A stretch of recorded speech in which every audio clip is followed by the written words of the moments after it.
Let's continue our conversation with Bert Dohmen, who predicted the 2008 global financial crisis and also said the Alibaba IPO would signal the top of the market. Bert, we thank you for staying with us. I want to return to failing to learn from history.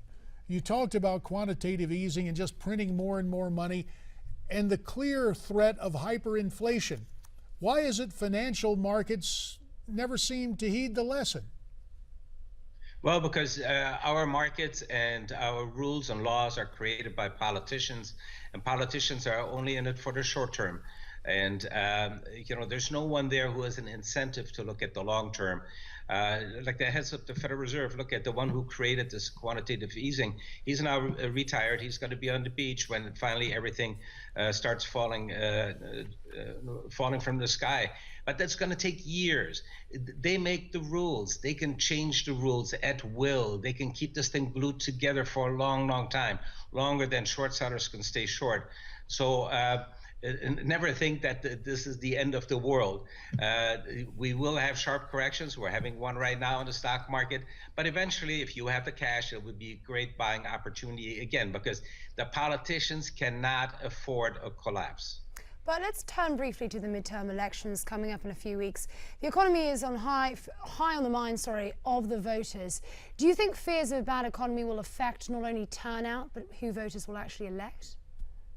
I really cannot identify with the majority of the voters. I don't know why people are so misinformed, why people don't read more to see what's really happening. And they go to the polls and they say, oh, he's got a pretty face, or he's a fun speaker, and so on, and they vote for the person without knowing what he stands for. So as long as that attitude persists, we are really in deep trouble. We will not get the people that we need to resolve the serious problems that we have.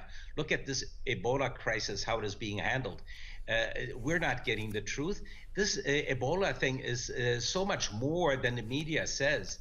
The strain that they found in West Africa actually comes from Zaire. It's a very virulent strain. The one in West Africa is not. Or the one that used to be in West Africa, they had maybe 30 deaths a year.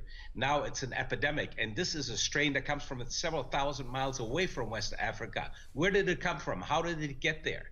Nobody's answering these questions. We have all these private research facilities in the U.S. that have been working for decades on Ebola and Ebola vaccines and so on. Why aren't we hearing about that? Why aren't we hearing that actually can be transmitted by air?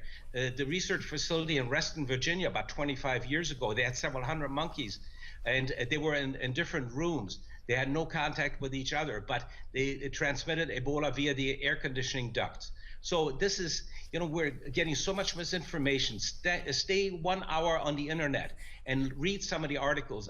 There's one fantastic article by Yoshi Shimatsu. He's a Hong Kong Japanese researcher. He helped to basically get the SARS epidemic under control and so on. Read what he has to say about that. These are people that have good reputations.